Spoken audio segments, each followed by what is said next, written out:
Just imagine that you are on the roof of your house. It's a clear sky and you can see a lot of shiny material in the sky. These material are nothing but stars. Everyone, from a child to an adult, everyone loves to watch stars at night. So how do these stars form? In this video, we will learn about the topic formation of stars. In the last video, we had discussed about the formation of the universe. If you have not seen that video, check the description box for the link of the video and also watch it. So let's begin our today's topic, formation of stars.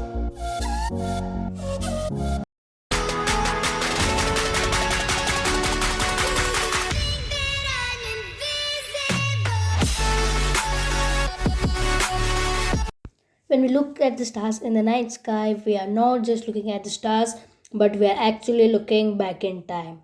Many stars are not only formed a million years ago, but also billions of years ago. So, what are exactly stars? Which gases do it contain? We can easily say that stars are the balls of gas which mostly contain the gases like the hydrogen and the helium, which emit radiation. They create energy by fusing hydrogen and turning it into helium in their cores. The hydrogen is fused and is turned into helium in the course of the stars. The output which we see out is a live light emitting, energy emitting, gas emitting, a live star. So the mass of a star also determines all of its other characteristics, which include how hot it is, how what temperature it has, which color it is, red or blue, and how long it will live, etc. Massive stars are hot and blue in color, whereas some small stars are cool and red in color. In stars, size also matters.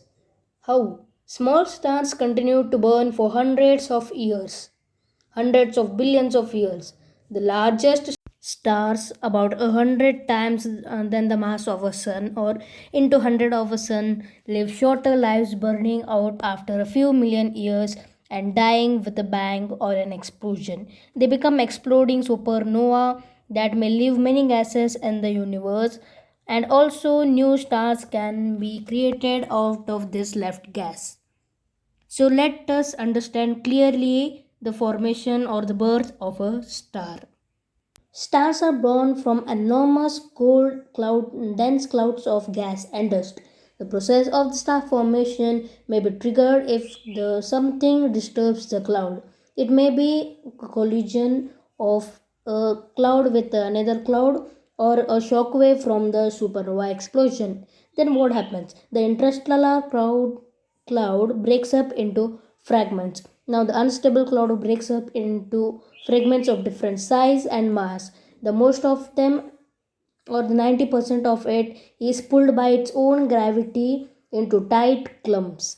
These shrinking fragments will eventually turn into protostars. A protostar forms. The gravity pulls the material in its core. It builds the pressure, density, and temperature starts building up.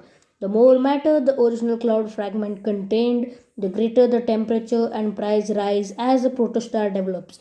As the protostar develops, the heat or the pressure and temperature rise. Then comes the spinning disk. The growing of the mass at the center creates a gravitational pull, and even more gas is pulled inside. A bit like water going down like a plug hole, it looks. Then powerful winds blow and develop, blowing jets of gas out from the center. Finally, a star is formed.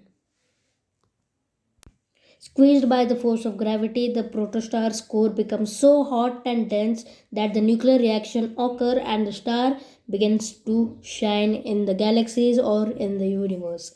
The glowing core produces an outward pressure that balances the inward pull of the gravity, making the star stable. It is now a main sequence star. Planets form. You might be having a question. In the formation of stars, how planets are formed? Not all the material from the gas cloud has been used for the formation of star. The leftover the leftovers from the formation of star creates a spinning disk around the star. which this debris may be lost into space or anywhere it may be clumped together to form planets, moons, comets, and asteroids. So this is how the sun also forms. Many might be having a question that moon also provides some light at the night. Is moon also a star? Actually, the moon is not a star. Moon is a celestial body which was separated many years back from the earth. So then how does the moon provide light? Actually, moon does not has its own light. So the light which is coming from the moon is just the reflected light from the sun. So this is how the moon gets shined at the night. So this was today's video on the topic formation of stars. I hope that you liked the video. If you like the video, please hit a like and make sure that you subscribe my channel for more such interesting videos. I'll be meeting you in the next video. Till then, bye.